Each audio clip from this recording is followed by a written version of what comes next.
Listen, Linda. It's I don't know about y'all out there in Cali, but man, in Texas, it is hot. When I tell you it's hot, it's hot. Yeah, no, it was 100 yesterday. Today, I think we hit like 95, and yeah, it's been hot. They got the heat warning telling you to stay inside. You're gonna overheat if you get seizures, if you got asthma, if you whatever it is, they're telling you not to, or if you might be having a seizure like Benji, like they say to be careful out in the heat. But yeah, it's been pretty hot all week. My sister, she in Atlanta, she said it's stupid hot out there too.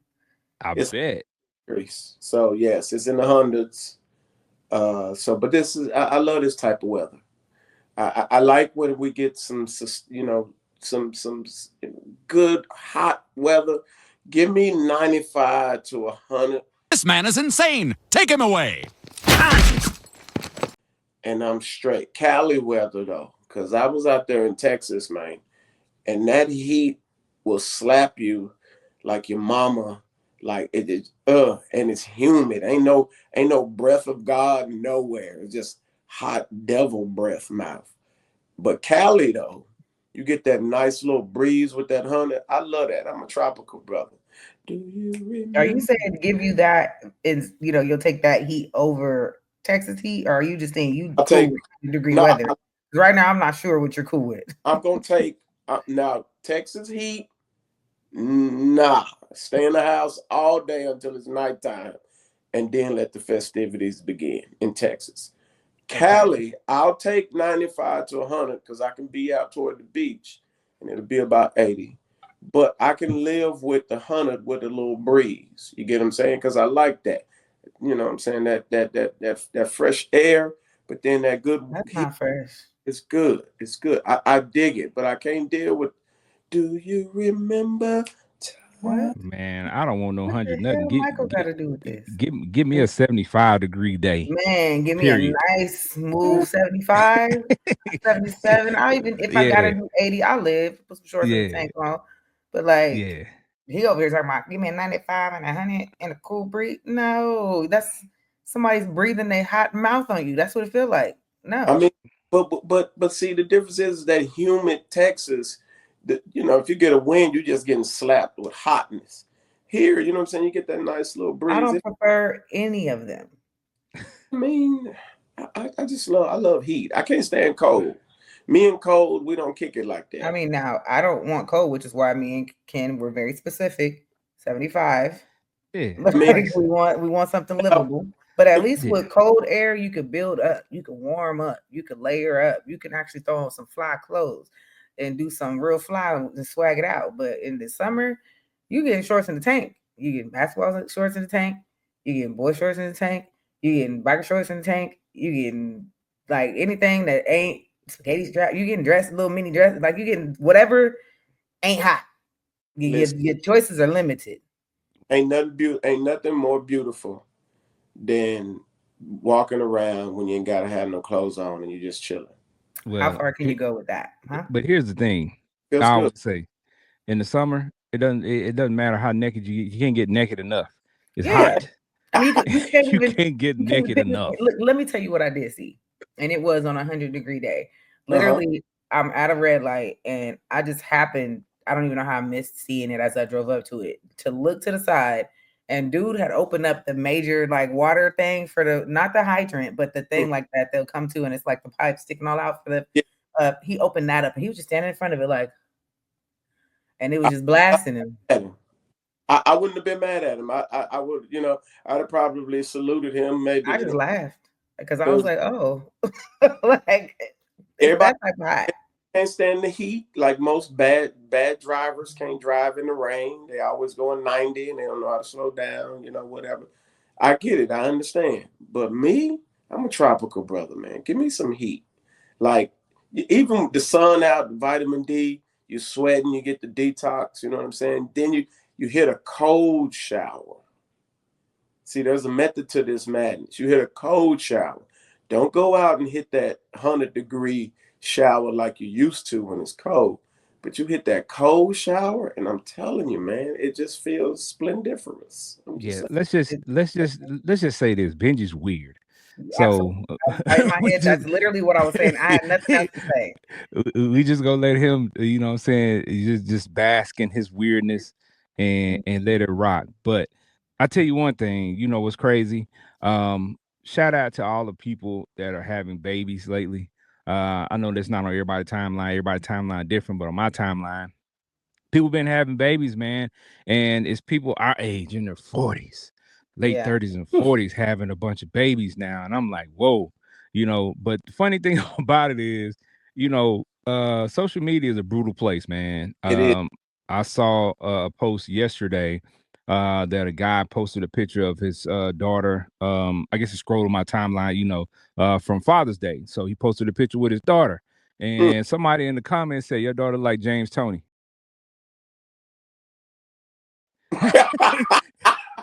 And I'm like, okay.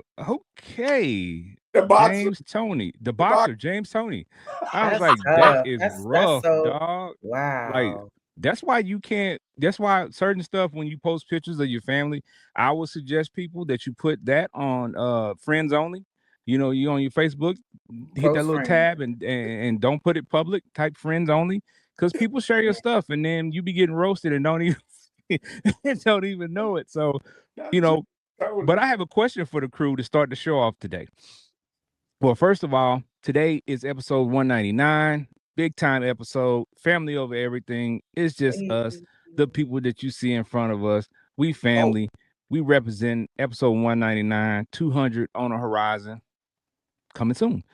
But before we get going on these hot topics, I got a question. I like to start off with, and we're talking about the daughter looking like James Tony and all these babies being born.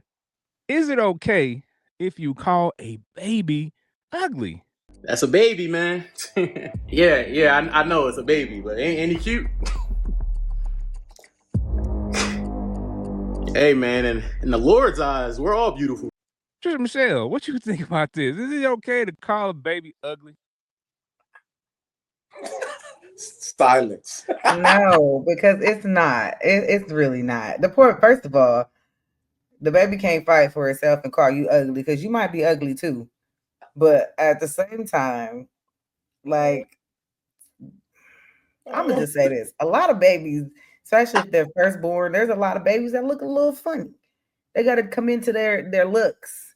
People want to post right away, and the baby look, like sometimes they still look like the mama little thing a little bit around on their face, but they still coming too. They wrinkled, they got all this stuff going on, so it isn't the prettiest scene. And then you get a little offended for there's people that just don't have no filter. So I mean, you put the post out there, you open yourself up to the public opinion, and in a world where it's freedom of speech and free opinion, like, people could say what they want. Now, is that nice? No, it's not nice. I don't believe in the whole, if you call a baby ugly, your baby gonna be ugly. That does not control what your baby gonna look like. But it's just not nice. So, a little karma, you might end up, you just might not be cute too. So let's be nice, okay? You might look worse than the baby. Wow. All right, Benji Banks, what you think, man? What you got going on? I know you, but I'm gonna let you say it. He Is about to it say it's cool. Your baby ugly. Is it okay? No. But we all know if your baby ugly, we gonna listen, man. I've been known to break a few hearts in my lifetime. So listen, I used to be called ET as a kid. I need y'all to understand something. I got called ugly for a long time as a baby, and I don't have a whole bunch of pictures. So fortunately, some time ago, somebody sent me a picture of when I was a little fella, and I looked. They used to call me ET growing up, and when perspective hits you a little bit as you get older, and you look at ET, and then you look at yourself, and you see the resemblance, right? So, I mean, is it When you okay? said me Nah, too. but if you ugly, you just mugly, okay? And we gotta set the standard in life nowadays. We can't be lying to people, But it's a baby. huh? It's a baby.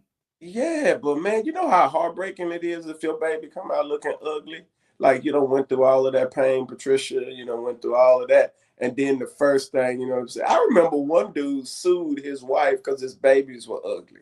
Well, because she had a bunch of plastic surgery, so he didn't know he didn't know, bottom line, that she was the ugly culprit. Right. You get what I'm saying?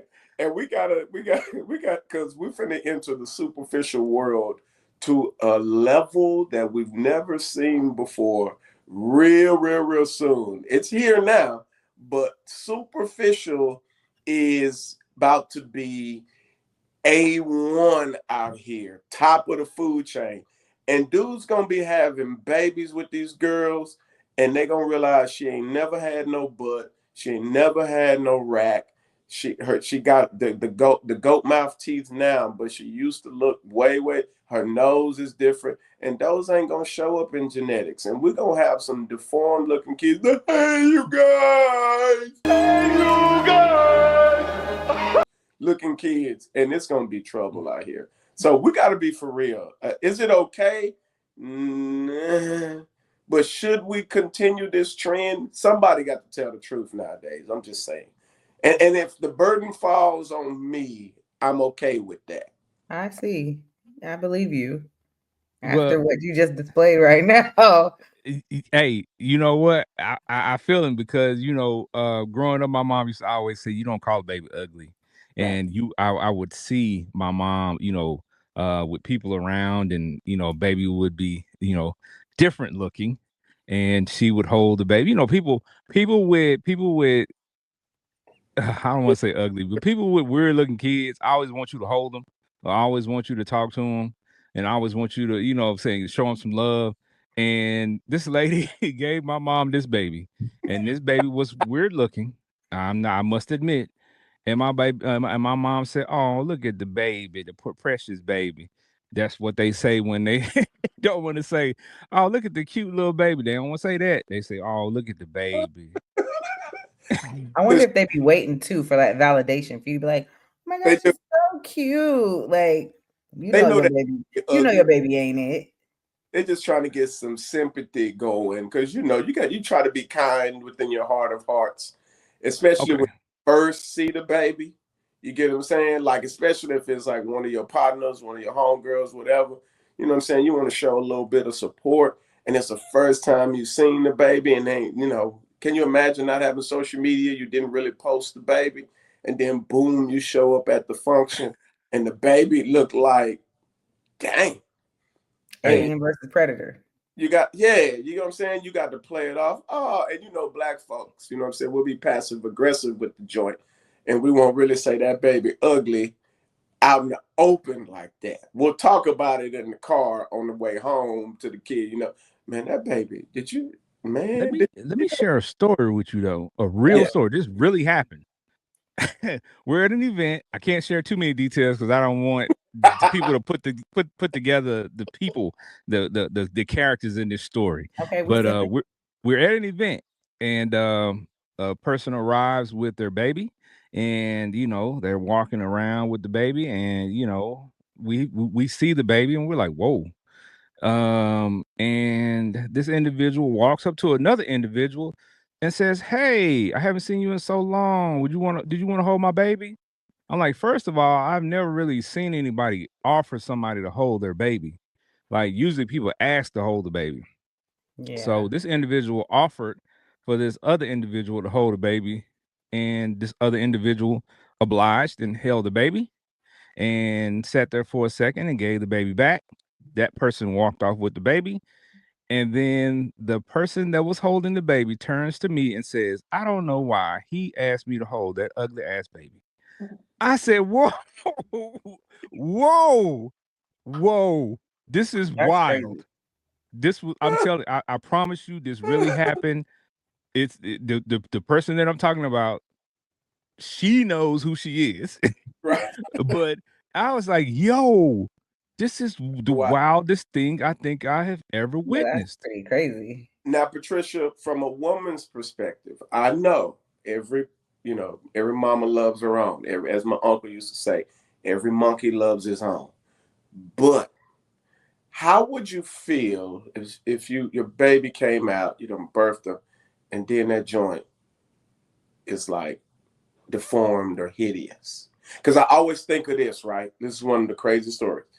Leatherface had a skin disease, right? I always go this extreme with it. He had the skin disease, so he looked terrible when he came out. He used to get picked on the whole nine and everything. But that's your baby. Like, how do you as a mom reconcile that or deal with that? Because it's still your baby. Off with his head. No, I'm just kidding. I'm just kidding. You could leave him in the basement like Sloth on Goonies. Look, if everybody knows. no. I mean, I'm not gonna sit here and mistreat it or dislike it and be like, you like. I'm not. It's mine. So that is what it is. And God, I guess this is my journey. So guide me, help me, strengthen me, please. Do mamas know their baby is ugly though? That's the question. My son looked like a little old man. He wasn't ugly, but he just looked like a little old white man. I was like, you look like a little old man. Why you look like an old man? Right. When he first was born, he really looked like a little old man. Right. But he was a cute little old white man, but he was a little old white man. Right. But I mean, I just think they're hopeful for people to or for something different. Like, oh, they got somebody, he's cute. But to go back to the example, I have had somebody like offer me to hold their baby actually, but the baby was cute, very cute. Oh. It was a mama of 4. So she just was like, you want to hold it? And I was like, oh, a little bit of a break. Yeah, I was like, oh shoot, sure. And then I was like, oh, she's cute. Yeah, because she was cute. She's a cute little thing. But I mean, if it's first of all, you put 2 different caveats in there. Deform, like, come on. That's different than you said, and hideous. Like you throwing like Hunchback of Notre Dame and Shrek all in one out there. Like that's a lot. Now, God, don't do me like that. That's why I'm done. So but if that happens, we're gonna accept the cards that was dealt, and we're gonna rock with it, man. My kid will be the flyest little handicap, little special looking whatever, but he'd be fly though. Well, I'll say this and we can move on to the hot topics, man. If your kid is cosmetically challenged or facially challenged and you know that at a young age, teach them a special skill like playing the piano, playing the guitar, some musical instruments. You know what I'm saying? Plug them into some valuable things early so they'll have something else to lean on because their looks ain't gonna get them there. I'm gonna pray he's a genius. I'll say this. That's one of the beautiful things that I like about social media because you get some challenged kids. Like that little dude, what's his name, Ken? He's like super small. He's super dark skinned. And I can't remember his name, Matthew or something like that. Can I get to the yeah, or whatever he'd be saying, right? That's the beauty of like social media. Like now you can actually put that out there. And if you have some type of skill or talent, you can actually make yourself, you know what I'm saying, still valuable, even though you don't look as now that is true. I've seen plenty of them they got fan base and supporters. But the only problem is those people are usually being used. They're not the ones doing it. There's somebody behind the scenes like making them do that. Right. And they're of course gaining off of they're gaining something from it. Right. But it's somebody behind the scenes pulling the strings like Lil James. like the Down syndrome black kid from, I think he's from Louisiana. Yeah. He is hilarious. Aries, But right? there is a person that is behind the scenes that was, pulling the strings per se.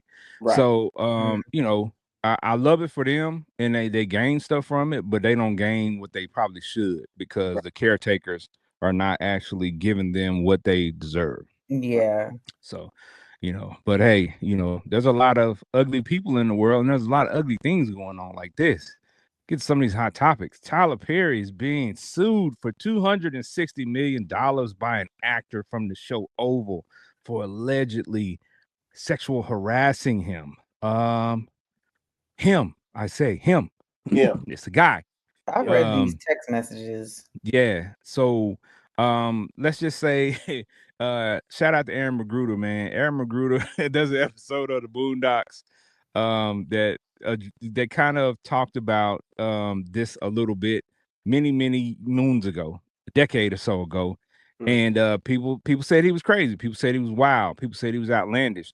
But we were hearing rumblings of stuff, Tyler Perry was doing back then. Right. Of course, we don't know firsthand because we haven't been around him, just the same as P. Diddy. We ain't been around Diddy. We just hear the allegations. We hear the chatter. And now for this coming forward, as of today, actually, Yeah. and this is wild. So Benji, what you think about this, bro? Well, my first thought was, of course, social media, is it true or not? But then you know how they say, if somebody's been accusing you of doing something for a year, 10 years, 15 years, like it's almost believable. Like, how does these types of stories keep popping up about you? You get what I'm saying? Like, somewhere along the line, somebody maybe been saying something on the low, couldn't really expose themselves because of legal ramifications and yada, yada, yada. But my third glance or my third thought is 260 million? Like, really? Like, that's a lot of coin for this, whatever the allegations are, right? So those are my first three thoughts on it, and I already know it's going to get settled out of court at the end of the day. So it's probably going to get lowered unless somebody really wants a story. We're in that era now, social media, where people want these stories because it's juicy talk content, viral content, and people are going to be willing to push it out there. But 260, man, that's a lot of coin, man. That's a lot of bread. So, Trish Michelle, what you think about this? Well, it ain't my business, but so I kind of skimmed through the text messages, but I was skimming, so I don't know if I might have missed something, but it looked like a regular consensual conversation that might have suggested that oh boy needed to get him some. I don't know if he was talking about himself, giving it to him. So the context of the text messages don't seem like he was talking about let me give it to you. So I don't know, but at the same time, when you put yourself in that world where you play a role of the character that Medea and things like that, you put yourself in question in general now with society. Then you have allegations, you have certain little banter here and there about you might be this or that, and we could start off and go back to where they had said all that about Sierra, and that wasn't true. So we don't know what he is or isn't or whatever that so that ain't my business either. But then you have somebody that could play off of it now because you might have said something that could have been taken a different way, and now they're gonna make some money. So I don't know if it really happened or if that's how it was, because the texts weren't really like straightforward when we gonna get it going. Like it wasn't those type of, like I didn't read that in it. So I'm not sure if he was suggesting himself versus suggesting you need to get you some. right. So I don't know. So he's gonna make some money because Yeah. it looks bad. it comes off bad. It looks bad. Society perception, is settle it out of court, get it over with, whatever. He's gonna make some money. 260 million is a lot of freaking money though. Like people be just suing. That part is crazy to me. So the fact that we live in a world where people will sue you for breathing, So that's the crazy part. Like now, I read when they first dropped the post, the guy that is suing him was saying basically these things happen on a set. Like yeah, was coming, on to him in this type of way. You know how it is. Words can get skewed, but why are you coming into my set, or it's his set, but why are you coming into my space, suggesting we have some type of, sexual relationship on the job, so to speak, for a job, for, something we're doing. And that's what makes it like, what in the world? You get what I'm saying? But yeah, we've all kind of thought, you know what I mean, that Tyler was a little bit this way, right? From, like you said, from the Medea stuff, right? yeah. I mean, the only thing is, under the parameters of harassment, this is harassment.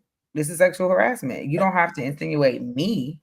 You're mentioning something sexual in general. Right, It don't have to be you and me, but you're mentioning it. It made me uncomfortable. So you say so. It is the case, nonetheless. right, That's why you gotta keep it business. You gotta keep it professional. You gotta watch how you speaking, even if y'all was cool and you weren't even talking about yourself. You were just mentioning like, hey man, you can get you some. You're at work. You're and you make a lot of money. You are a highly sought out individual when it comes to a come up, if somebody can. So you have to be careful and watch what you say. Like be mindful. Don't have those type of conversations because it's gonna go two separate ways. One, somebody's looking for a come up, so they're about to get one, and two, everybody's trying to paint the picture that you already lean that way on the side of the wall on the side of the fence, and this is something that someone else can run with now and say, well, look at these text messages. Look at him. This is what a dude. So uh, it's tough. He should have. He got to play it safe. When you got that much money, man, it seems like the more money people have, the dumber they get sometimes with the things that they do. Like, they get reckless a little bit because that yeah, is mentioned the sexual harassment idea.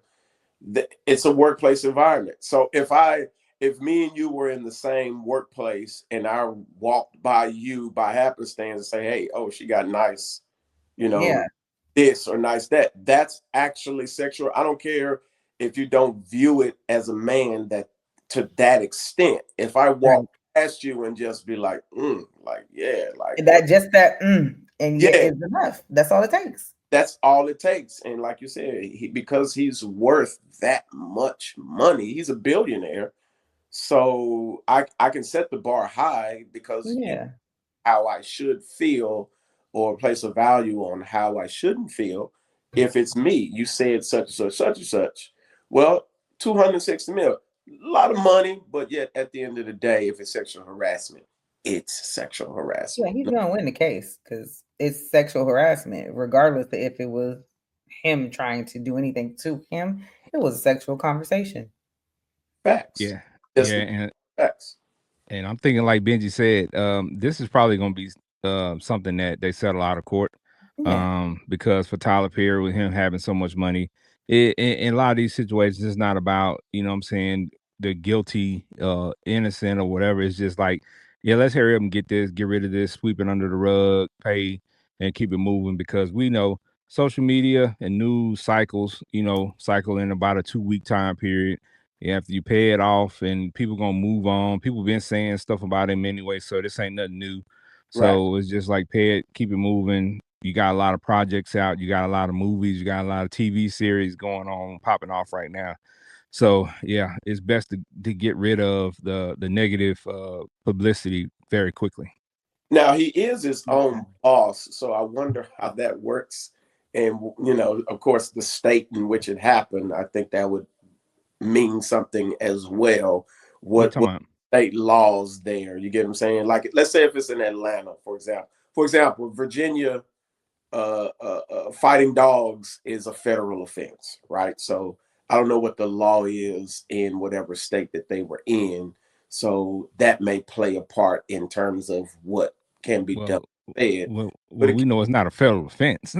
so right, yeah. it's And even it's though some he's his own boss, there's still an HR department. There's still that has to hold on to regulated workplace. This has to do with all the way around where you work. The sexual harassment laws are all the same, Right. like in reference to a workplace. So at the end of the day, it don't matter if he was his own boss or he's the boss or he runs the company.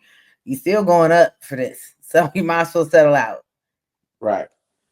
Yeah, and when it comes to sexual harassment, things like that, uh, it's not a game. And a lot of times these states, Department of the State will try to make examples out of people, Yeah. especially celebrities at some point, So I don't know. This is gonna be interesting. And like I said, it just popped off today.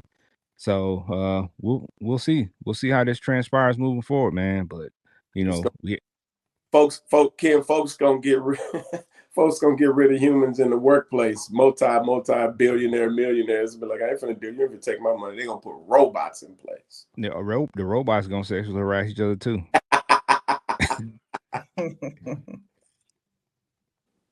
All right, man. Well, sadly that we're on this same type of subject, man, but we got another one of our celebrities who is known for, some sexually deviant type of behavior, which is Robert Kelly, man. But this is crazy because check this out. This guy is going viral on social media for looking like R. Kelly. This is not R. Kelly in that mugshot, people. I don't know if you all are familiar in the area that you're in. A lot of places have a website that is for mugshots. Like usually each county, each city, each state has a website that's out there for mugshots. So somebody ran across this mugshot and yeah, it went viral. So he does resemble R. Kelly. He doesn't look just like him. He looked like he would be his brother or something like that. Like they said, he popped off the same gremlin. But yeah, he does resemble R. Kelly. Trisha Michelle, what did you think about that when you saw that picture? Did you think for a second that might be R. Kelly? I had a double take because I didn't read it first, so I've seen it, and then I was like, "What is this about R. Kelly now?" And then I finally looked, and I was like, "Oh shoot, that picture on the left is not him." Okay, like, and then I looked, and I'm like, "Oh, okay, this bone structure that kind of like does this kind of peanut." Okay, that's not him, but it is a very good doppelganger, very very good one. He could pass, and all the ladies that still wish they had some R. Kelly. There you go. There you go. Yeah, that's the scary part. That if he actually shaved his head and was going around and he could actually he might not be able to sing, but if he could hold a note, man. In there, huh? Listen, He would be just like that guy that looks like 50 Cent and is going around doing shows, I mean, he could actually make money off of it, man. People do it every day. That is a fact. for real. Yeah. And in social media, again, like celebrity lookalikes get hooked up a lot. So I mean, hey, he could pass. You get what I'm saying? So I mean, when I first saw it, I thought, oh, okay, some resemblance, but then once you stare at it long enough, you realize, yeah, nah, that ain't Yeah, the.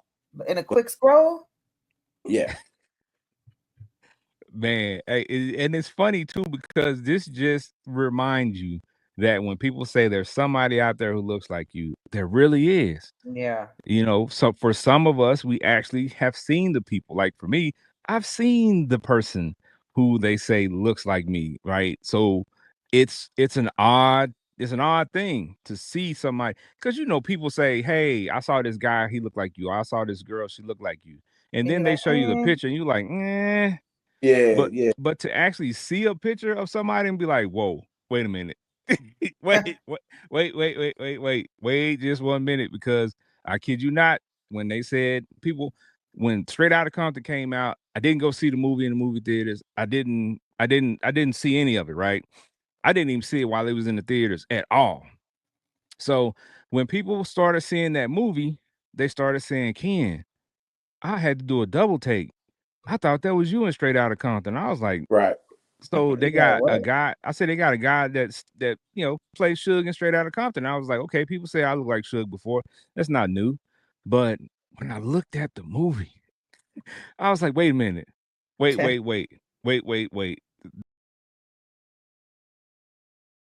me and this guy do look a lot alike. This is crazy. So I actually had to reach out to the guy, and we actually have had a couple of conversations on social media. And he was weirded out too. He was like, "Wait a minute, wait a minute, we got to do some research to figure out because."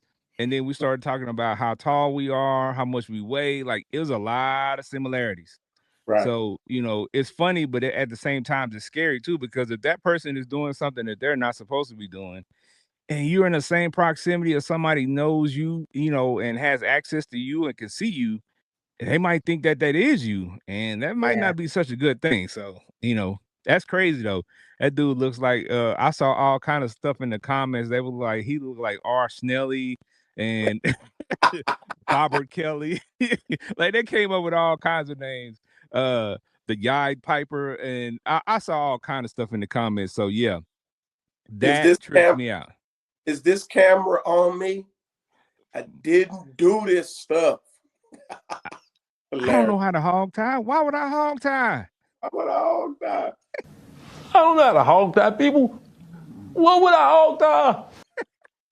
All right, man. Speaking of hog tying, we got a president that's hog tying. He trying to hog tie money. He trying to hog tie business. He trying to hog tie everything because he trying to get his little hands. I've got these tiny hands. And everything that he can do, right? This guy, Donald Trump, the president of the United States, has a phone, Trump Mobile, that's coming to the market for $499. $499. It's a smartphone. And if it's a Trump smartphone, I don't know how smart the phone is really going to be. It's going to sell out. It's going to be one dumbass phone. You know it's going to sell out. And the Trump sneaker, the whole night.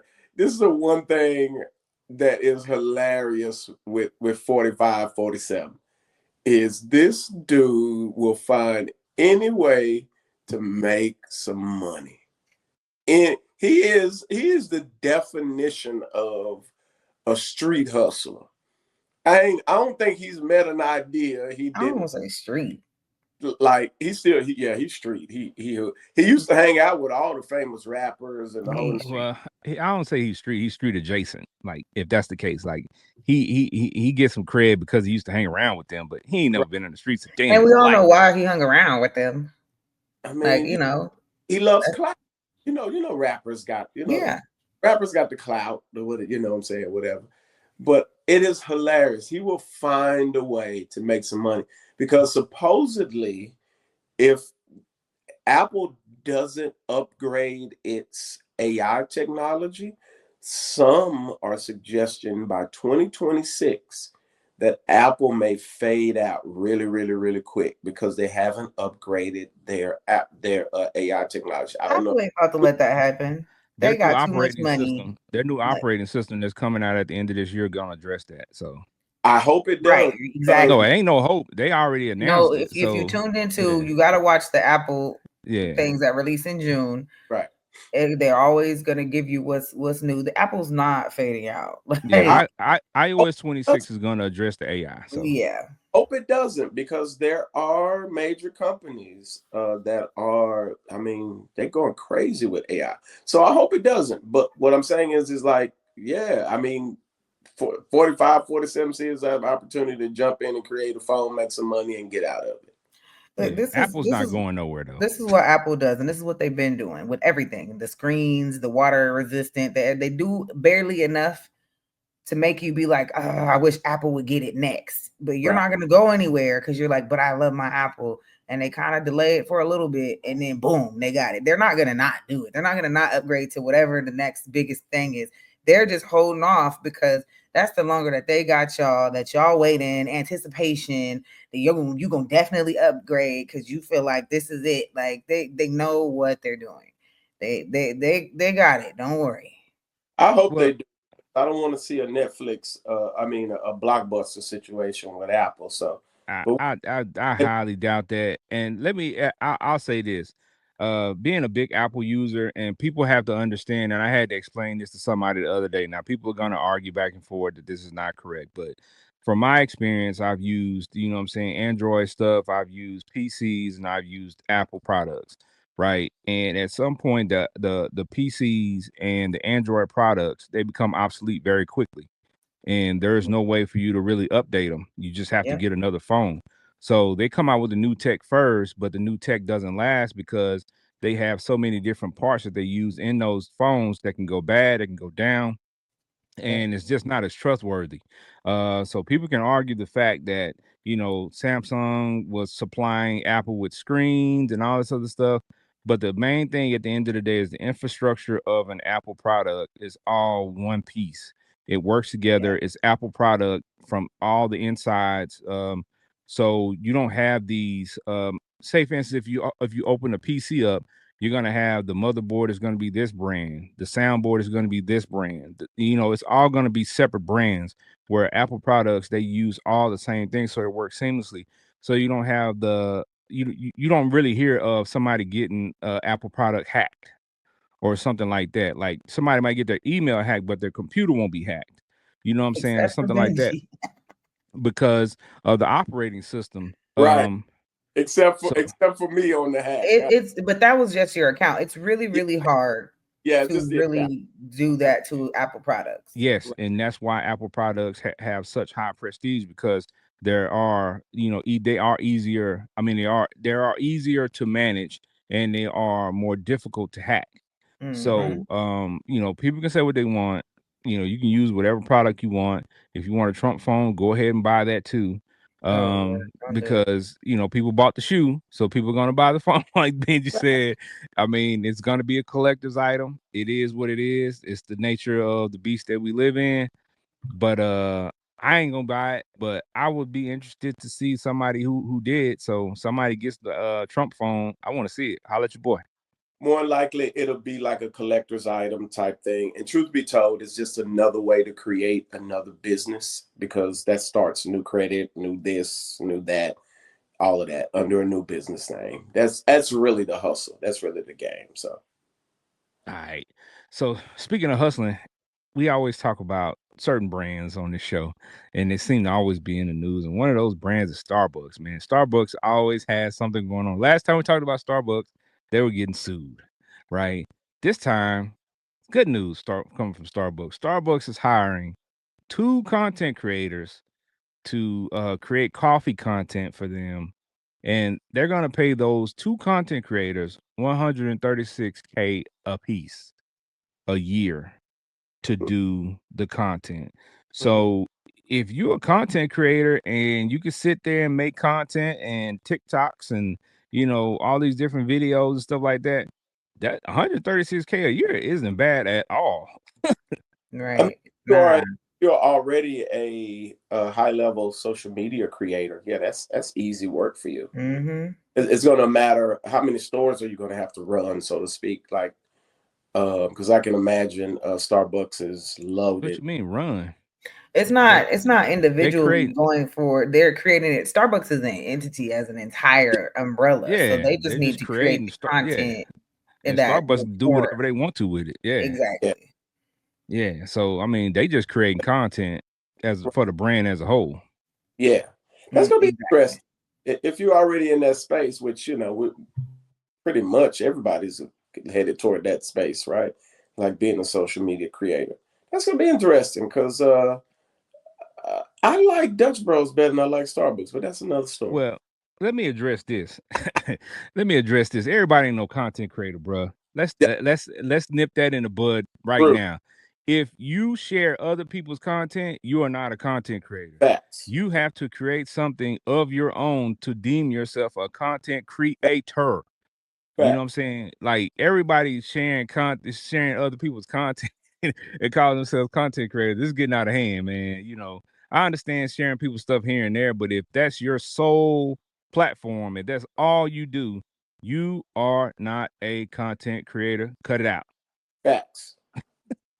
So yeah, I gotta get off my soapbox on that one, because I see it every day. People call themselves content creators. I'm like, what are you creating? No of their own. That is a fact. Creating nothing. You're sharing everything. Everything you got on your page is stolen material. Period.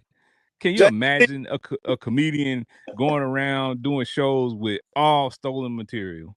Cedric the Entertainer. Oh, my bad. No. I ain't gonna say he stole all the material. I mean, he No, might have borrowed some jokes and remixed them, Right. but he had some original stuff. I mean, it's literally people who call themselves content creators who don't create any content of their own whatsoever. Yeah. Facts. So yeah, y'all gotta stop it. Y'all gotta relax. In the words of Nori, you gotta relax. You are a fraud.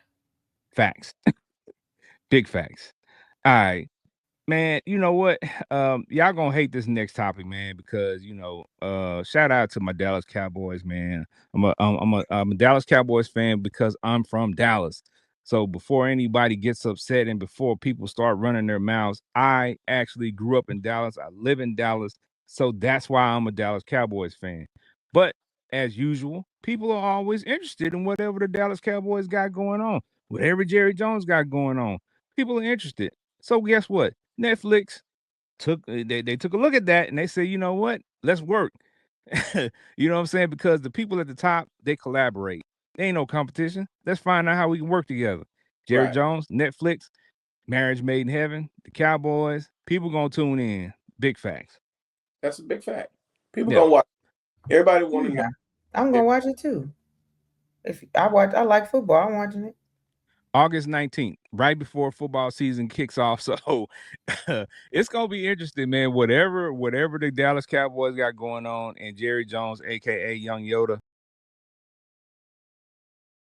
whatever he got going on, if people go tune in because he just keeps up stuff, man. It's always something going on with Jerry, man. Yes, he is a shrewd businessman. But one thing you cannot say about Jerry is that he doesn't know how to do business. You cannot say that about Jera, as the country folks would say. Jera Jones is gonna find a way to make some coins.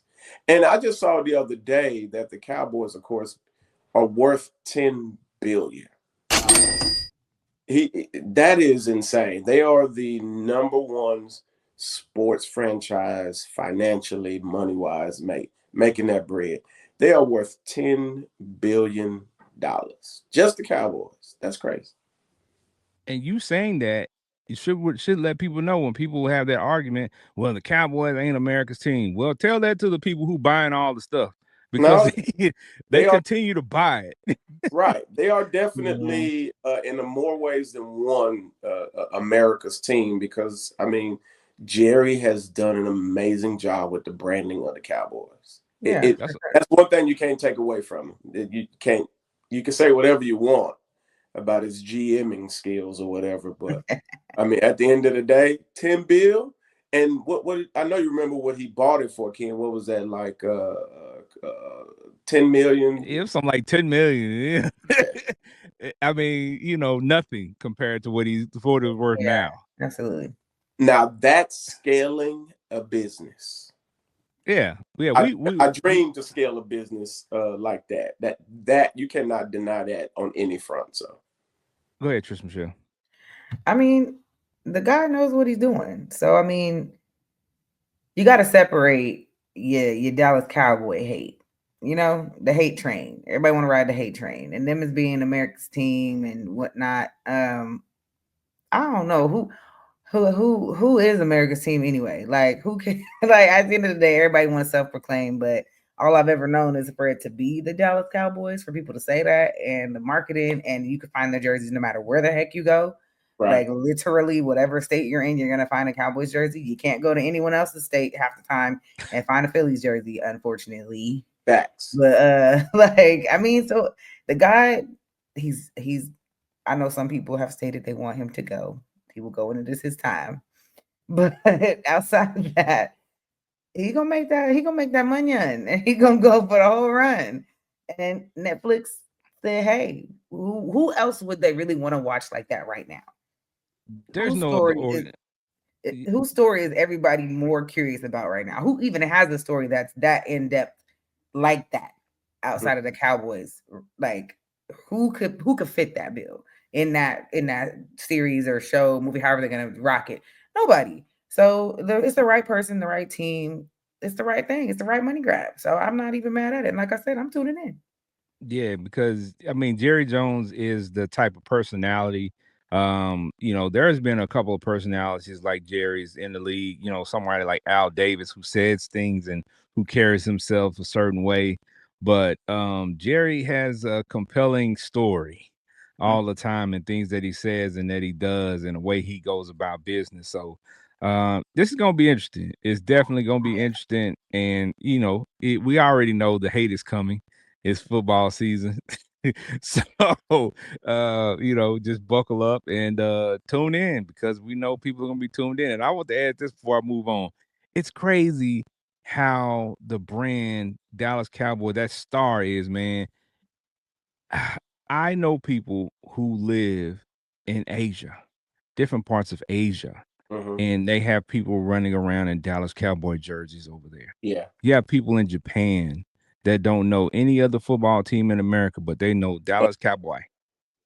And it's crazy, bro. And I'm like, Jerry is a mad scientist when it comes to branding.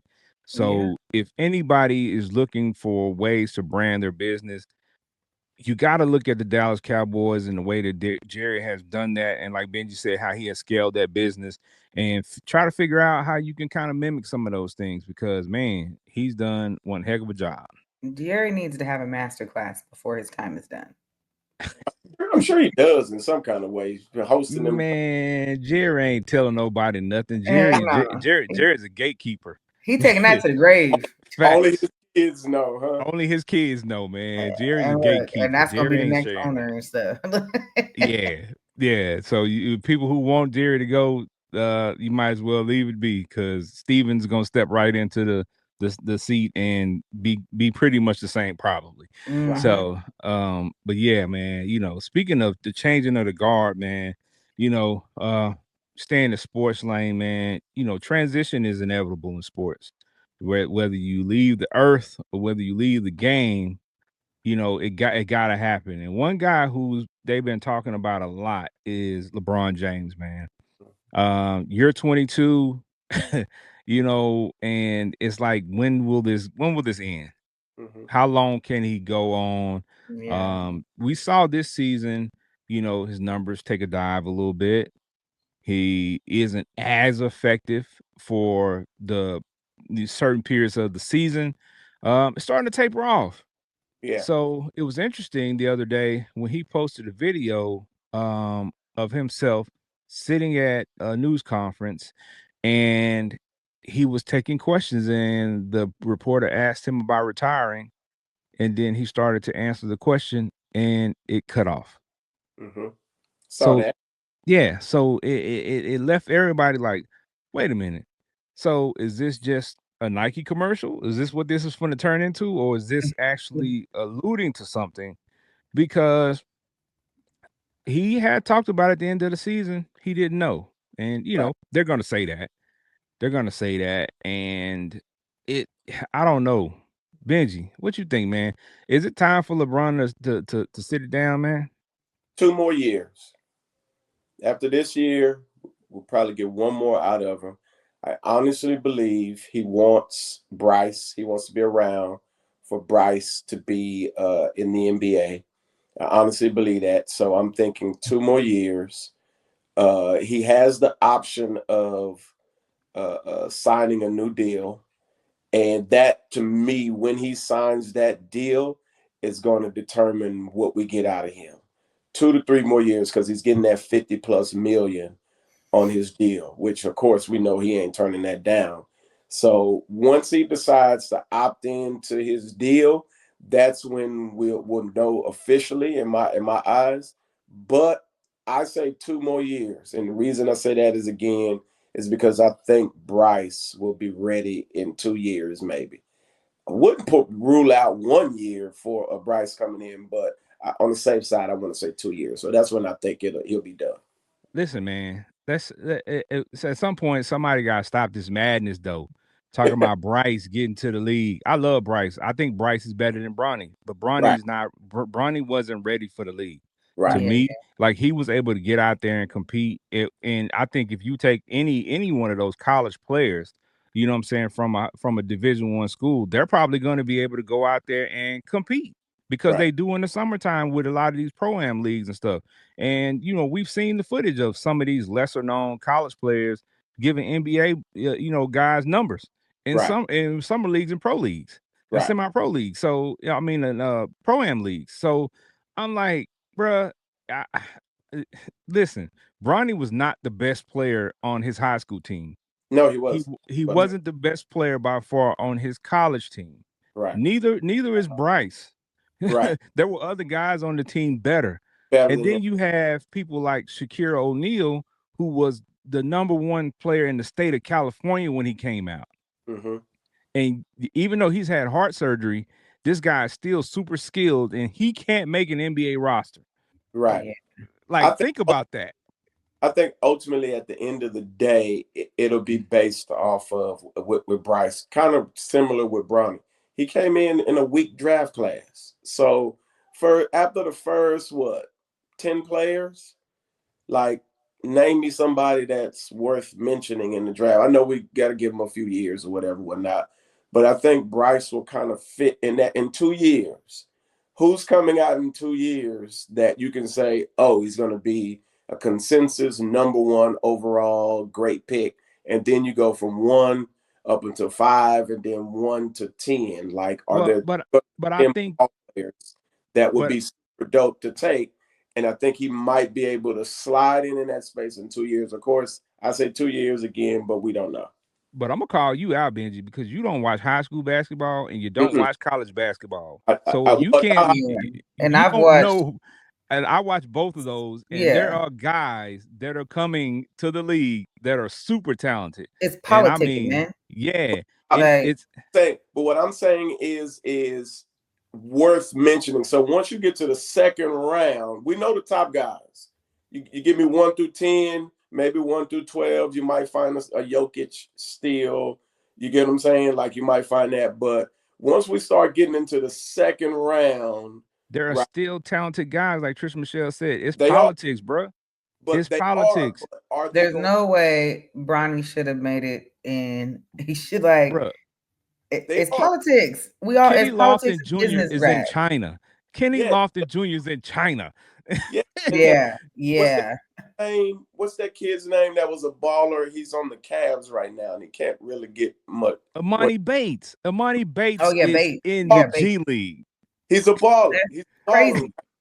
But one thing, and I will always mention this. I know Bronny should. Listen. He ain't all that. But one thing in this new era of basketball, you got to be able to drive media coverage. I know you can ball.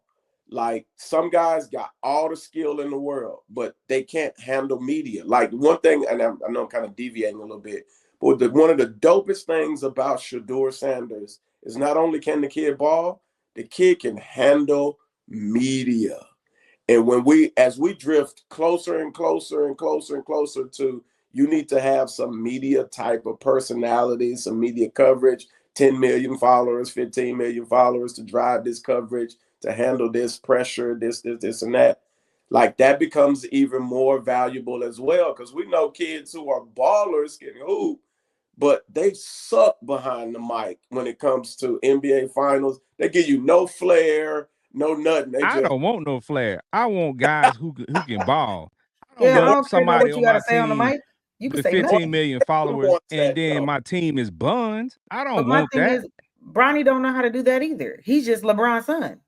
But he got 15 million followers. Why does he have that? Why does he have that? It's not off talent. It's gonna go bananas. That matters to a but it's not. Man. But he basically he's giving rich kid syndrome. Basically, he does not know how to do this. He's not the stage presence. He's not the mic, and the media talent and the social media presence, and he's not that. It is because he is LeBron James' son, and they are hopeful for a LeBron 2.0. And this is all the reason why they're creating this extra narrative and putting all this pressure on this young man that cannot amount right now. He is not that. I mean, having Bron as your daddy helps for sure. I mean, it's the only reason he's there. That's it. He's the only reason we even care. Do you know we wouldn't even care? That's a fact. But what I'm saying is that at the end of the day, we know that, but it's still at the end of the day, it got him drafted. Now you see his daddy got him drafted. For sure. See all the hell they gave LeVar Ball though, right? And his boys can hoop. So, and they are good media coverage, media savvy. So you really couldn't pass that up. So you got to weigh the balance, right? But see, that's not rich boy syndrome. That's they daddy embedded these things in them on top of the fact that their dad was also a money grab. But like this is them, they do that on their own still. Like people have to remember with Ball, he was a pro athlete. Yeah, true. Yeah. Not at a high level, but he knew what it took. He knew what it looked like at the mountaintop, right? Yeah, like he knew what it took to get there. So it's different when you have that and when you have a father who's already there or who's already been there. Mm-hmm. And like I said, to me, it's no knock to Bronny, but Bronny personality-wise isn't even all that. Bryce is personality-wise way better than Bronny. I agree. Like, you know, and he checks. To me, Bryce has always checked all the boxes.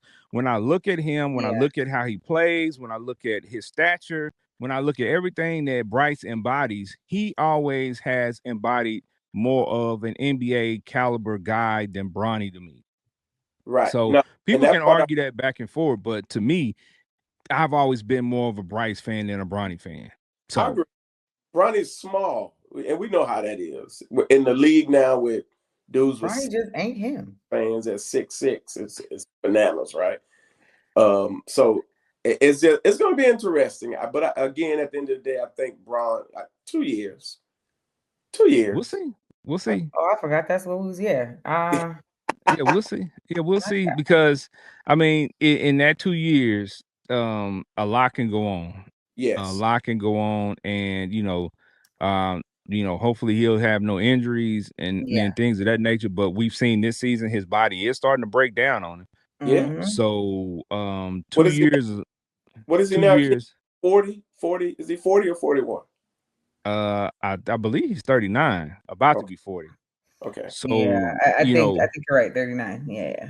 So I mean, my thing is, at the end of the day, if his body's breaking down, and we saw that this year, they can try to limit games and do the back-to-backs off and all that other stuff, but eventually, like as we always say, Father Time is undefeated. And you don't want to. Bro. I'm pretty sure that's not how he wants to end his career injured. He's gonna tarnish. He's at this point. He can only tarnish his legacy because he's not gonna win another championship. So he can only tarnish his legacy. So he can keep getting the stats, running the records up and things of that nature. But unfortunately, people are gonna remember this part of his career. We've seen flashes of the greatness, but we've also seen games where he just looked out of sorts. So and that's detrimental to your legacy.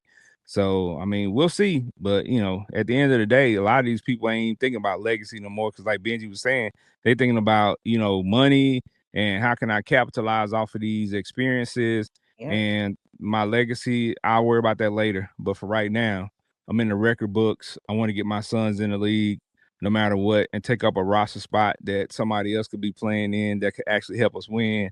And but who cares, right? You know what I'm saying? Like that 53.7 million, boy, man, that look good on your payroll.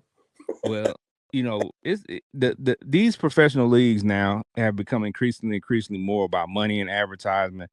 And the WNBA is falling in that, because you know what, they need the bread, and these players need that money. And Angel Reese has figured this out. Yeah. So, Angel Reese saw that people were referring to her game and how she shoots shots and gets her own rebounds as me bounds. Yeah. So she did what any smart business person would do. She turned it and went ahead and capitalized on it. And now she's going to have a line of clothing come out, me bounds. Ain't that smart, right? People, you want to be funny? All right, cool. I'm just gonna make the clothing line, and then people are gonna buy it, and I'm gonna make money off of the stuff that you thought was a joke. Yeah. I And love she it. said, "You want to be funny? I'm gonna be funnier." And I'm not mad at her. If you pay attention, a lot of people say she don't even want to play basketball. She don't care about basketball. All she care about is being on the cover girl or being this or being that or whatever, being on social media. You know, no. She cares about them extra bags. Right. Like, what did she buy her mom a house or paid up for so she could retire early and bought her house, all this other stuff? Like, she's trying to secure multiple revenues that will continue to benefit and feed her off the court. And I'm not mad at her. So call it what you want and say what you want. And she's done up and pretty and nice, like she's very nice looking when she's doing her thing out there too for the vanity stuff. And she's doing right. It's not like she out there busting it wide for the bags. She's taking it and she's doing it in a very smart, strategic way. And at the end of the day, they don't pay them enough. Right. And she knew that. And so I don't know who coached her or told her, but she's doing what she should be doing. And I'm not mad at it. She's been doing that actually since LSU, and that's the dope part. The head that's on her shoulders. Now she may go out there and whatever, but in the business world, it's the same concept: supply and demand. Yeah. I got the supply. You want to like whatever it is. It's the same out in the streets. That's the business plan. That's what they teach you in business class. And so nowadays, again, we're in a space where you market yourself or you patent something. I think about all the people way, way, way, way, way back when they was out there creating wrenches, shovels, and they never got a chance to patent any of that stuff, and it was all stolen from them. The one thing I can say about these young kids nowadays is they want what's theirs. And I am for it because it's like, yo, like so much stuff was stolen from Negroes. When I see somebody creating with an opportunity, man, that does my heart good because I done had stuff stolen from me, ideas and stuff like that. And to see her create this, y'all laughing at her. Well, let me put these me bounds on the shirt, and I bet y'all buy it. I just want to see how much the shirt's gonna cost. The You're gonna gonna cost 30. keep on me bounding. I ain't mad at you. Well, but Right. the thing you got to remember is she's a Reebok athlete. She has her Right. own Reebok shoe. Right. She's doing big things. And at the end of the day, when it comes to what she does on the floor, on the actual basketball floor, and I keep I keep telling guys this mainly. Oh man, all she does is shoot shots and get it on rebound. She's the female Dennis Rodman. That's what we pegged Yeah. her as coming out of college. If you Yeah. actually watch the games, that's all she was doing. She's never been somebody that's going to give you 20 or 30 points a game. Yes. Never. That wasn't her game. She Gonna give you 10 and 10 and is a hustler. a nice double, and that's what she gonna do and play defense and rebound. Yeah. And that's what I said when she was coming out of LSU, and that's what she is. So I'm never expecting her to be, Caitlin Clark shooting threes and doing all this Yeah. other stuff. They're two totally different players, right? That was never her game. Yeah, that was never her game. So that's how you can tell people don't actually watch stuff. They just read stuff on social media, view stuff through clips, and don't actually know what the heck they talking about, just running their mouth. That's a fact. I think we had this discussion on one of our previous episodes We when we did. talked about sports, but when she was actually at LSU. And we discussed that. Like, it's important, like, that's her game. She is a hustler on the floor. And listen, it ain't like there ain't other people out there playing. She playing one-on-one. It's 5-on-5, and she's out hustling other pro athletes, getting multiple rebounds. That says a lot. Like there's says a lot. girls taller than her out there, and she's just out hustling them. So I salute to her for that. If she's coming from her shot all the way up under that basket to get her own rebound, when somebody else up underneath is supposed to be doing their job and boxing out, getting that rebound, I'm not mad at her for me bounding. Get your me bound, girl. Get your me bound. Get your me bound. I think you gonna get you a shirt though, King. I don't know about that, but I definitely like her shoes. I mean, they look nice. They look I nice. think hers are the ones I do like her.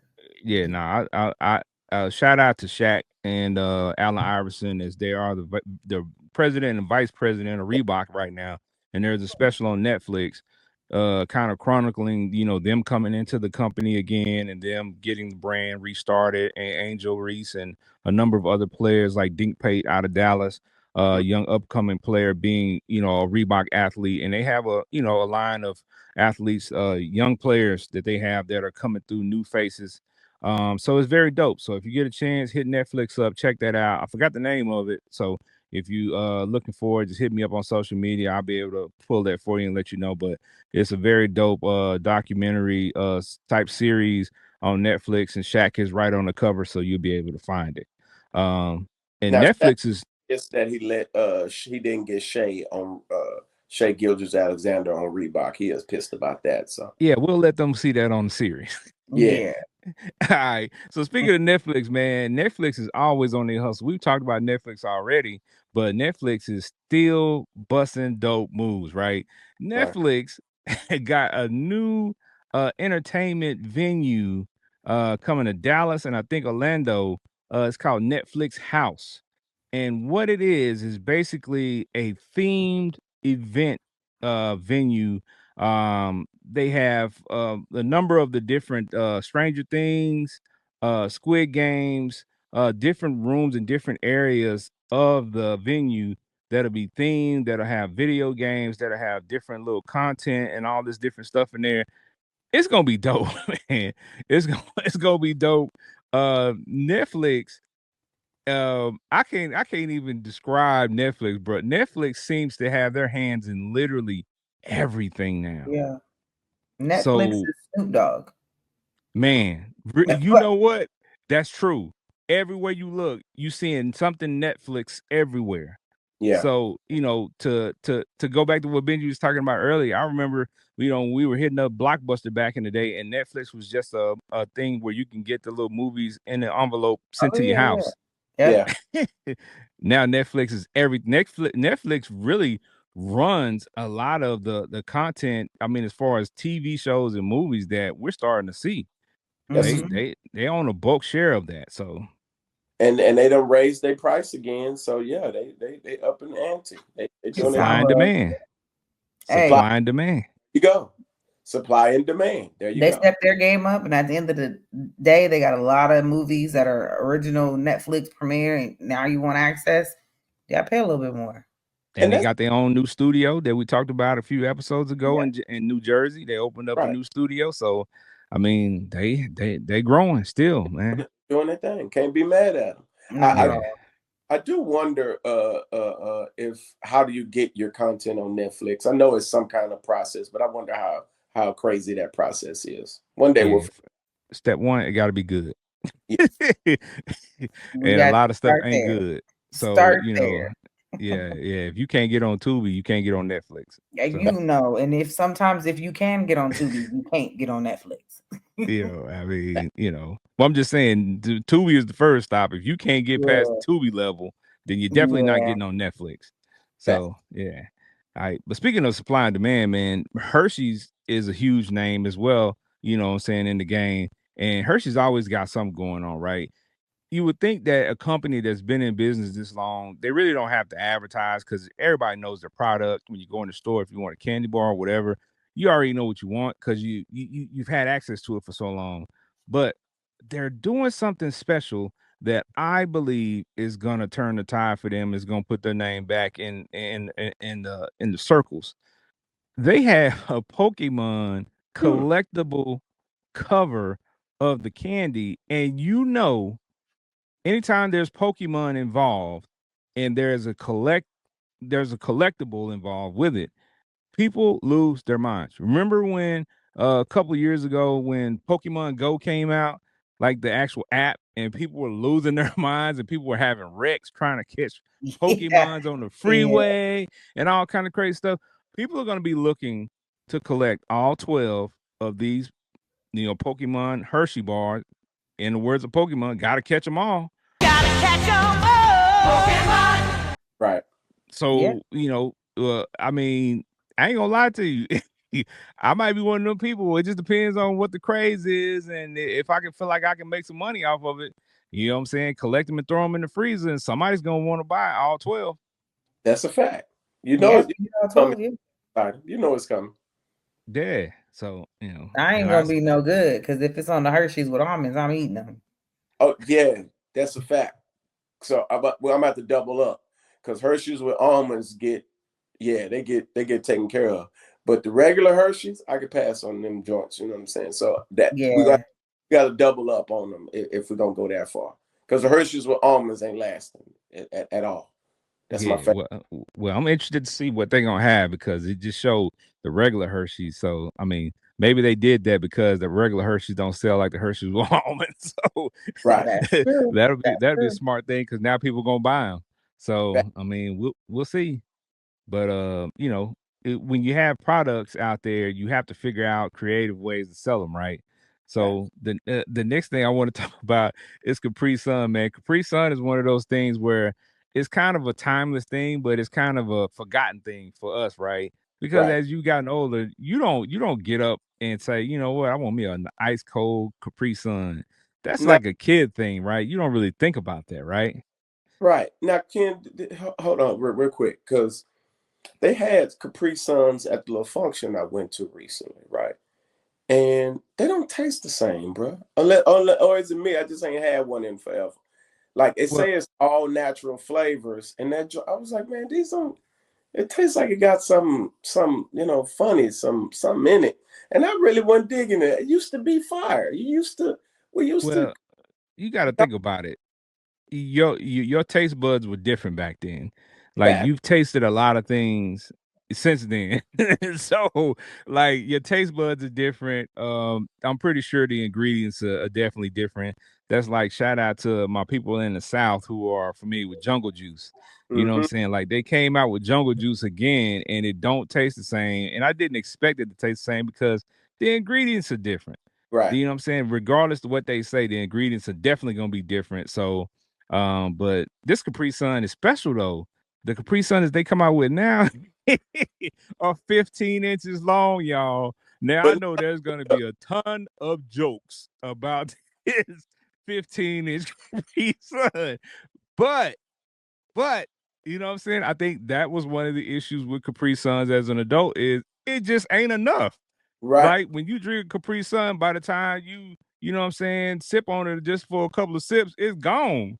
And you're gone. like, dang, I need at least 2 of those to really quench my thirst. Now you got a 15-inch, you got a 40-ounce Capri Sun, man. You got a Capri Sun with an extendo clip. Like Banana. you got something to quench your thirst. That Them is. kids at the barbecue gonna be slapping the shit out of each other with the Capri Sun pack. That's what's about to happen. You're gonna see them fighting, sword fighting. They're gonna be doing, and then don't because you know how they like to freeze the pack a little bit first before they put them in the coolers and stuff to make sure they stay cold. They're gonna be out there talking about some lightsaber with the Capri Sun. It's gonna be wild out there for these kids. That is hilarious, man. I can't stand Capri Suns. I ain't look. I've never. Now I won't speak to my as a child. I don't know. I can't remember. But all I do know is that I cannot stand Capri Suns. I did not buy them for my kids because for some reason, what you said, Benji, I feel like it's an absolute lie. I do not believe nothing is all natural in that Capri Sun, and so I won't do it. I don't believe that it is all natural flavors. It tastes real artificial, and so I won't buy those. I won't do it. Yeah, I had one in forever, but you know what I'm saying? We was out there hooping. I was giving them buckets and all of that type of stuff. And you know what I'm saying? All the water was like gone. So my son brought me over a Capri. I was like, man, I need something. And so he gave me brought me a Capri Sun. Man, I couldn't even fit. I took like 2 or 3 sips of that joint. It's Was like, weird. can't do it, fam. Like this ain't natural. And it No, made me look at the ingredients because I was like, man, this tastes like it got some kind of sucralose or something it's in this. I was weird. It's Man, you so took 2 or weird. 3 sips, you was almost done with it. Right, for real. You should went ahead finish it off. It ain't that many in there. It ain't that many sips in there. That's Yeah. how bad it tasted though, man. I couldn't do it because it's like I taste like the synthetic or whatever it was in it. So I don't know. Yeah.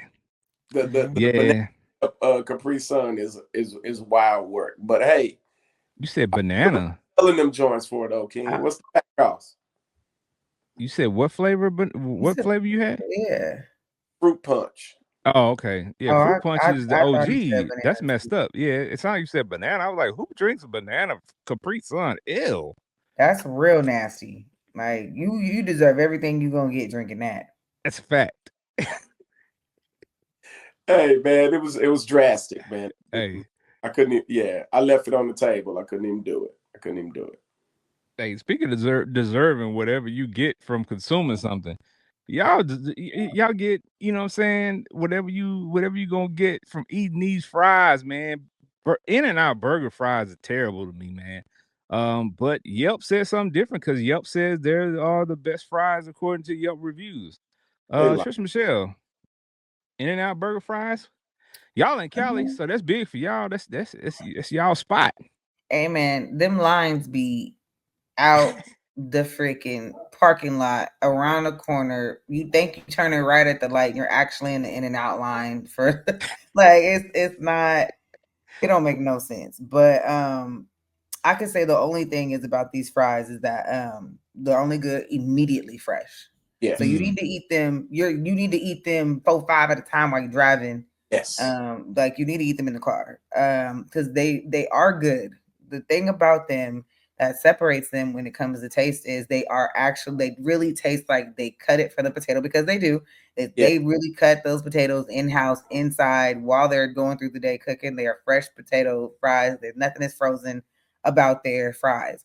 And so the freshness is there. So I do agree on that. With fresh out hot with some salt on them joints right away, they're great. They don't taste like they came out the bag and was in the grease. That's the only difference I could say. But you already heard me. I wait for some fresh McDonald's fries any day. I'm not saying I'm pulling through In-N-Out for some fries. Like, I don't know. It's just something about the McDonald's fries. I can't call it. But at the end of the day, all the way, the fries at home is the best. That's all I believe. Sure. That's all I. I'm a crinkle cut fry guy, so I like crinkle cut. Pull up on me fresh, whatever. In-N-Out fries remind me of Lay's potato chips. That's it. They ain't extravagant, then whatever. But I agree 100% with Patricia. In-N-Out food, period. You cannot travel with that and wait till you get home if you 15, 20 minutes. It's going to be disgusting by the time you sit down and eat. It's just, I don't know what it is. Whatever it is, you got to eat it fresh right then and there. And you got to do exactly like Patricia said. You got to grab 4, 5, 6 of them joints, wrap them in your hand with you dip it in your ketchup, whatever, and bam, go to town. You got to be done with them in a minute and a half. After that, basura. They do not taste good cold. A minute is wild. That's 30 seconds. There's a science to In-N-Out. Now, the crazy thing is because I don't eat the beef, all I can eat is the grilled cheese. You know what I'm saying? Whole onions, yada, yada, yada. You know, that's all you can do. You get that joint home, it's disgusting, man. I don't know what it is. Now, for those of y'all that's in the comments that's gonna say animal style. You gotta get animal style. That shit is nasty. Animal style is disgusting. Now, what I will do though is I will get that special sauce, which to me ain't nothing but some $1,000 with some pickles. That's Big Mac sauce. Okay, so hold on. So for us people who are not Cali people, I have In-N-Out that's close to my house, but I don't go there. What is animal style? So animal style is the fries, of course. They have this sauce, which I will say is $1,000 dressing with some pickles in it. Like basically, then they put a slice of American yellow cheese over the top, and they melt it all together nicely, and you eat it like that. And it's supposed to be the most amazing thing ever. Now I tasted it, and I'm sorry, I will never in my life order anything animal style. They can have it. Whoever is in love with that, do your thing. I can't, and you can even get the burgers like that, animal style your burger up. But I'm gonna do an In-N-Out single. I'm gonna do it protein style, which means lettuce wrapped. I'm gonna do some grilled onions, chopped chilies, and I'm eating that joint immediately. And I'm just doing regular fries with some salt on it. That's it. If I even go to In-N-Out, because I prefer not to half the time, not even half the time, 90% of the time. It has grilled onions on it, animal style as well. So that's really, but Oh yeah, that's right. It's nasty. If you got to dress fries up like that, your fries are nasty. Yeah. If you got to go that extent, like, yeah, no, it's Like, not. just give me some chili cheese fries. Get that out of here. Like, what is that? Yeah, just make, but it's so cheap to make because it's like that little sauce, and that's Big Mac sauce. If I'm being honest, they done swapped recipes. Yeah, it's got a little bit different. It's still more Thousand Isle versus the tang of the Big Mac, but it's still giving Big Mac. Either way, it's basura is disgusting, and I can't do it. And I'm sorry, Yelp. I know Yelp. Listen, y'all do paid reviews, so I understand. I've tried to do business with you before. I've been on the phone with you. You've tried to, it's paid reviews. Yelp sucks. So to believe in Yelp, I pay you to give me a review is really what Yelp is. So the people who can't disclose that because they got paid for it can't say that. But I've been through the process. I know how it is. And for y'all to sit here and tell me that In-N-Out Burger is better than a charbroiled burger from anywhere is just nasty work. I'm just saying. And I ain't ate meat in God knows how long. And I know y'all lying about that, but that's another story. And so that's why I was mentioning The Habit. Those are char broiled, and they are so fire. Yes.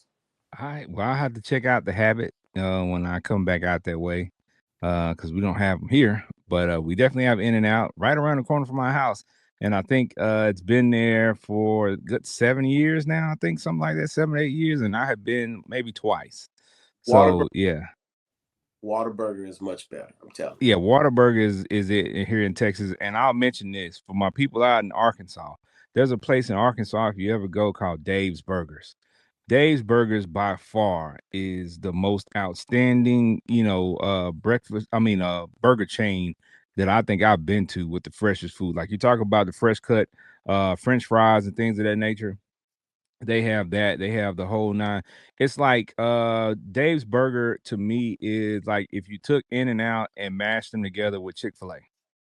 Because the people there are amazing. When you come in, they're singing, they're doing all this little gimmicky stuff, but the food is amazing and the people there are awesome.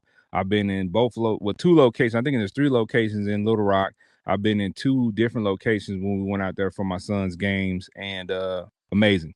So if you're ever in Arkansas, look up Dave's Burgers and go ahead and take care of that and let them know Big Ken sent you. Like they're gonna know who I am because they ain't. But you can just say it sounds cool. So hey.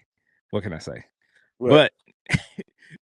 But y'all know we're gonna get ready to wrap things up. But before we go, we got one last question to talk about, and I like to save something special for this last question. So this is gonna get interesting, this little conversation right here. So this is the question for today. Why are women attracted to feminine men? This is a very interesting question that Benji sent me today. Benji sent me this little graphic, and it says 76% of women are attracted to feminine men. That is very interesting. So we have a lady here with us. So why not start with the lady and ask Trisha Michelle, why are women attracted to feminine men? So let me It's a 76%. I think we got to define feminine too, though. So no, I mean feminine is feminine. Like they share feminine things. We're emotional. So they want him to be, in touch with his emotions and, communicate and all those things. So I must be the other 4% or something. So I'm gonna call myself. I do have masculine traits. I'm a very strong. That's just me, and I'm gonna say it. But right. So I don't want nothing feminine. Now I don't mind. I do want you to understand what communication is. I do want you to understand that I am emotional, but I don't need you to be. You can, of course, express your emotions if you're upset, sad, depressed, whatever, something like that. But I don't want both of us to be sitting here eating out of a tub of ice cream together. Like, trying to figure it out. Like I don't want that. So I was reading this thing that it says that most masculine, trait women, they're not a part of that. So they don't search for or desire a man that has the feminine traits or whatever, and then they're not looking for a feminine man. So I'm like, okay, that must be me, because absolutely not. Because I remember when I was younger, there was this guy I was dating, and he was soft, and it was such a turn off. He had to go. He had to go. He if I could run over you, if you can't tell me, look, be quiet a little, I might need to be quiet. So I need I can't have somebody like, okay, well, you know what? Tell me, speak your mind. Like, yeah, but not like, I don't know. I just, it's not in me. It ain't for me, because I might tell you be quiet too. I'm not sure. We both masculine. We both gonna be trying to figure out what's wrong with the car. Like we both. I don't know. That's just, it's just me. So I don't want the one. I don't want to be changing the tires and you sitting there having a panic attack. I don't want that. So but I do understand that the feminine woman, the softer woman, the very dainty woman, some of them, a lot of them are gonna want a man that can relate, because it's more in they're gonna mesh better, I guess. It used to be opposites attract, but I guess it's now fallen into the category that like things are more likely to last because they'll understand each other better. So maybe that's what it's like leaning into. But nah, I don't want you feminine. I need you manly. I need you tall, because we said that too.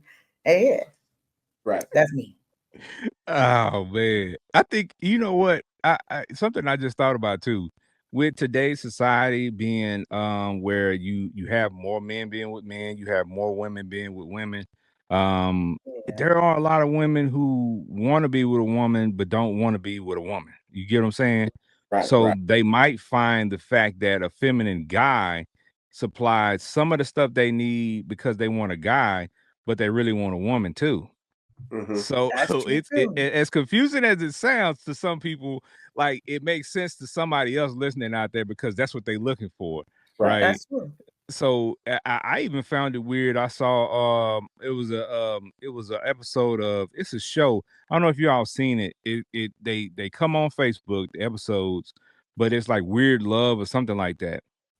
Mm. But there is a couple. There was a guy who was basically I wouldn't say, he said he was gay previously, but now he likes women. So he's very feminine, and he has a wife. He got married to a woman, and she's very feminine. So they're both super feminine, and she just said that she loves him and she loves the way he treats her, and she loves the way he's in tune with her emotions and his emotion side. And to me, it's like, well, it's kind of like it's two women right there. Right. Just listening to them talk and listening to, the little footage of them interacting at home and stuff. It was like watching two women, but It's their one little of them best was a friend. guy. And So that yeah, so it was like, okay, so I understand it. You know what I'm saying, mentally, where they're trying to target these things, but it's just an odd dynamic to me because I'm a dude, right. right? And they're just the same to say, if I wanted a woman who's like a dude. More masculine. So Right. but get this, we do have that now. We do have guys who shout out to Drewski, who are searching for studs, Yes, right? Yeah. So actively, yes. Yeah. actively searching for studs. It's not even about, because there are some girls who consider themselves studs, and when you look at them, you're like, well, she's still beautiful though. Right. So that's a different deal. But some of these chicks, they look like Clarence, and you still seeking Clarence, and you're like, wait a minute, ain't nothing about her feminine at all, and Right. she's not cute. Right. You still seeking her because you want dude energy, but you Right. don't want a dude. And So it's weird, man. Benji, talk to me, man. it's funny. This could be a long drawn out conversation. When I put this post out there, it was it's interesting. The first thought I had is drawing the line of feminine, because at one point in time we called men feminine who got their Prince, they got they were getting their nails done, they was getting pedicures, they was doing all of that type of stuff, right? Totally feminine, right? And then I'm sitting there and I'm thinking, Hold like, on, but you can't use Prince as an example. That man wore pants with his booty out. That- but he was pulling women. Like it begs a difference to the point. They love a more feminine man because he was pulling women galore. Of course, we know he was talented and all of that type of stuff, right? But he was pulling women. He had some of the most beautiful women around him that everybody wanted, but he was considered totally feminine, right? And part of me thought at the end, because there's a lot of boss chicks, so to speak, out here, right? And a lot of them are in those spaces around a lot of masculine men, right? And part of it I thought is they want more of a feminine guy because one of the things said emotional intelligence. They labeled as feminine, right? So a lot of those women do want someone to be a little bit more sympathetic with them because they're actually taking on male roles in society today, right? Some of them were raised by dads only, and so they know how to change a tire, they know how to do this. And it's funny because on that post you had all of these different types of women, and they some of them were like, I grew up around my dad, and he taught me how to do X, Y, and Z. And then you have to consider the fact that a lot of the males grew up with their moms because their dads weren't around. So like they grew up in that space, and you can see how it could clash like crazy. But for example, in my case, there were men around, but predominantly the ones that were really running everything were the women. But I was fortunate enough to see the pimps and the hustlers, and I was more attracted to that than anything else. So that's kind of the dynamic. And then when you get around specific women, they love that you take care of yourself in that type of way. They actually look at it like, oh, okay, he's well manicured. He's this. His nails ain't. Yeah, oh, okay. He keeps a clean house. A lot of well, they women, still gonna call you Metro though. right? They're gonna call you Metro because you were raised by your mom or whatever, but you kept your house clean. You folded your own laundry. Like your mom taught you all of this. You get what I'm saying? Like your clothes smell like Dawn. What's that? What you called? Bounty or whatever you want to call it. Like your clothes smell like fabric salt. And then that put you in a space where women looked at you and said, "Oh, you this?" Like, nah, I'm totally dude. Like, and I'll show you too. But you get what I'm saying? Like that's just kind of that space, and it was quite interesting to see it kind of unfold. And I know it's not even done yet because I know that post gonna roll for a minute. But it was quite interesting to see what women labeled as feminine in on a lot of those posts though. That is very interesting to me because emotional intelligence, why does that make you feminine? To be to change the narrative, to go from families where you didn't have love portrayed, and now since you are emotionally intelligent, you're feminine. No, I just I learned to do better. Right. Like, so that I'm sitting here as I'm listening to you, and I'm just like, that's crazy. Like, who actually defined the femininity behind the emotional intelligence that you can communicate? And actually, yeah, just because we are more natural with being able to pick up these things, it's just more noticeable and was more likely found in a woman. But Right. just because now the men are tuning into things that they weren't taught to help develop, to me, a better person all around, when you can be in touch with these things, that doesn't make you feminine. But it's crazy that that's what it said. That's crazy to me. That's the interesting part, because remember, for the most part, men were taught, don't be soft, don't be this, don't be that. So it's like, but hold on, if we take it biblically and say, hey, you're supposed to love, right? Love in its full characteristic isn't boastful, isn't proud, isn't over domineering. It gives you this whole list of what love actually is. So if you're a man, you're supposed to walk in that. You're supposed to be emotionally intelligent. You're supposed to be, if we're just taking it from that perspective, right? But it's funny how the opposite of it, they can take it and say, oh, men aren't supposed to be that way. And I'm just like, listen, it ain't my fault. I learned how to articulate myself. And it ain't my fault that you wasn't capable of understanding how a man actually feels. And that's where the line gets drawn in a lot of times. And that's where the issues come in at. Well, it's a social. It's one of those things that it's a social construct, Right. right? It's just something that's been innately ingrained in our society for decades, for probably hundreds of years, right? Before we even were even thought of, So when we come along and people start to change, people start to become more in tune with doing just human things, right? I'm not talking about male, female, gender roles, and all this other stuff. A lot of that stuff is just predicated upon how life was at a certain point. So as life changes, people have to adapt.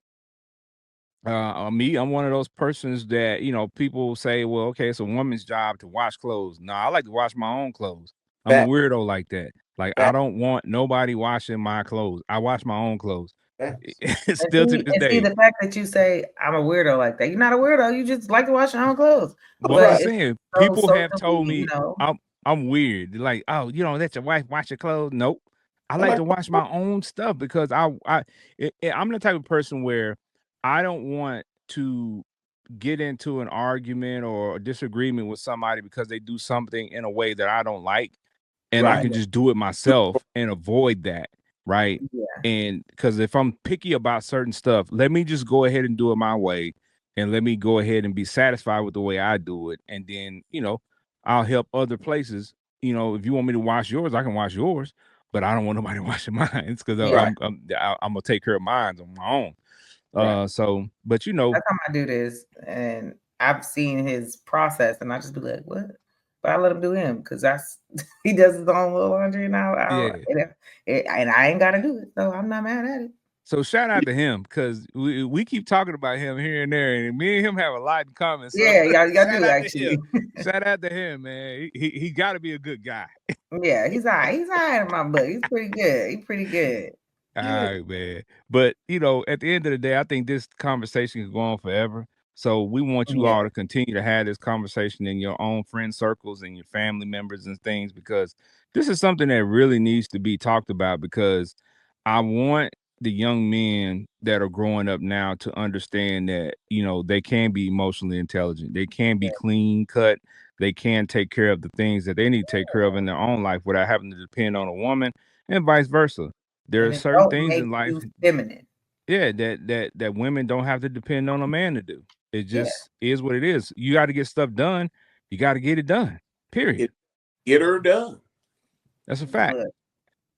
So before we wrap up, we got to give our people an opportunity to say something before we roll up out of here and let you know where to find them on social media. And this is episode 199. So with that, we're going to take a little break. We're going to take a little break after this, but we will be putting out clips and content from previous episodes and having conversations with you all on social media. So stay tapped in. Make sure you are following all of us on social media so you don't miss any of the news that we put out. But before we go, Trisha Michelle, talk to the people. Man, yeah, we ending another season. So that's always, it's like bittersweet. We get a break because we all need a break. But at the same time, we end up missing it. And we like, dang, we almost back. And I be checking my calendar like, it's coming back. All right. It's just a huge part of my week. And so, we don't ever like lose contact though. So let me let y'all know we talk all the time, every day, all throughout. But it's cool. I hope that a lot of the stuff that we gave y'all throughout this season, that you guys, took things back, implemented them, or, researched some more, or laughed a lot along the way too. And as we continue to grow, y'all keep sharing us and, let people know about us. So we can continue to have different topics, and the world is going to continue to be crazy. So we definitely going to talk about it. And, just chime in. Y'all don't be scared to chime in, because you guys make us. We keep going and we keep moving and grooving because of y'all. So We need y'all. So engage and continue to interact, continue to follow, continue to share, continue to be real so we can stay on fire out here, okay? And where you can find me is Trisha Michelle _TM everywhere. So on YouTube, Instagram, all of that, TikTok. Find me there. And as I always say, if you ain't following the Fiyah Session and you looking for me, then what are you doing? Like, come on. It's a fact. It's a fact. Well, we definitely need you to follow Trisha Michelle. Trisha Michelle might be popping off some new stuff at some point. So we need y'all to stay tapped in. You know what I'm saying? We ain't gonna tell y'all too much. She'll let you know when it pop off. But you know, she cooking up some stuff. So stay tuned to Trisha Michelle and what she got going on. And we know y'all guys gonna be staying tuned too, because you know she got some little adventures that she probably got coming up. She gonna be traveling and stuff in this summertime. So y'all might want to tap in and follow her, and you know what I'm saying, and check out her content for sure. Oh yeah, the summertime. Y'all know we all the way live in the summer. Facts. And stay tuned because I definitely the stuff is coming back. So if you know you an OG, you know what I'm talking about. So yeah, and if you don't know, you lock in and tap in now, so you can be ready. You will know. That's a fact. Benji Banks, the man brand. Talk to the people, man. Man, yeah. Well, shout out to the Fiyah Session. Y'all know y'all can find us there. Keep inviting your friends. Keep pulling up. Keep hollering at us. You know where to find us at on there. Find us. Find me on Facebook, Benji Banks. Can't miss me there. Reinvented TV. Coming soon, a soon to be Bible study on Monday, and I'm really thinking about that idea called Monday School Kid, but we'll see. Super dope. That's going to be coming up. Pretty much going to be every Monday of the week. Stay tuned for that as we put classes and all that type of stuff out there. And you can follow me on Instagram, BRB4701. You can still purchase wine. I might decide to push that even more in the coming year, but I don't know. I'm trying to kind of leaning about, not really diving too much back into it like I used to, but we'll see.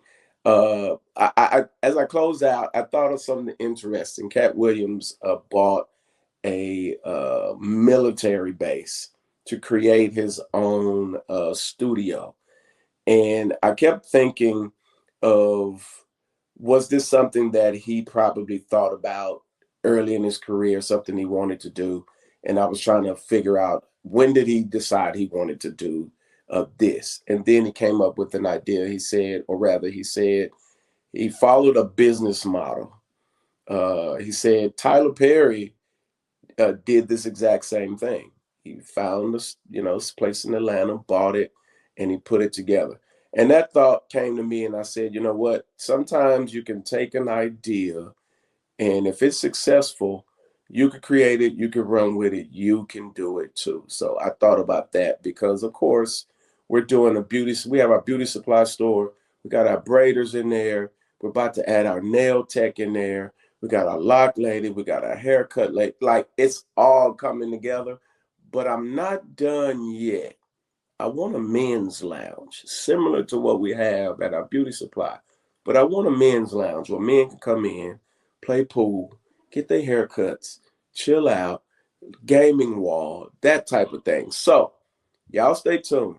If you follow me, you know about the beauty supply, but soon you'll also know about the men's lounge. And I'm trying to think of what we're gonna call it, but that'll come to me when it happens. So y'all continue to stay tuned in and continue to look for your boy putting out ideas out there. All right, that's what's up. You know what I'm saying? Special shout out to my guy Benji Banks, the man, the brand, as I like to call him. My cousin. Life is short, so is Benji. So lock in. Oh man. All right, y'all can find me at Big Ken on all social media platforms. If you on Facebook, just type in BIGKEN. I'll pop right up. You can type in Big Ken on Fire on IG and on Facebook as well. Y'all can find the Fiyah Session on all social media platforms. Just type in FIYAH Session. We'll pop right up. Make sure you hit that like and subscribe button on YouTube, and make sure you hit that little bell notification so you won't miss anything that we post. And stay locked in during this summertime. Y'all, it's hot outside. It's busy season for people. These kids outside in the streets, these criminals outside in the streets. A lot going on this summertime. So stay vigilant, stay focused, stay locked in, be careful, most importantly, and stay on fire. Yeah. Y'all stay locked in. We love y'all. Episode 199, family over everything. We'll see y'all on episode 200. Peace. Love, do you remember? Thank you for tuning in. Please make sure you follow us on all social media platforms.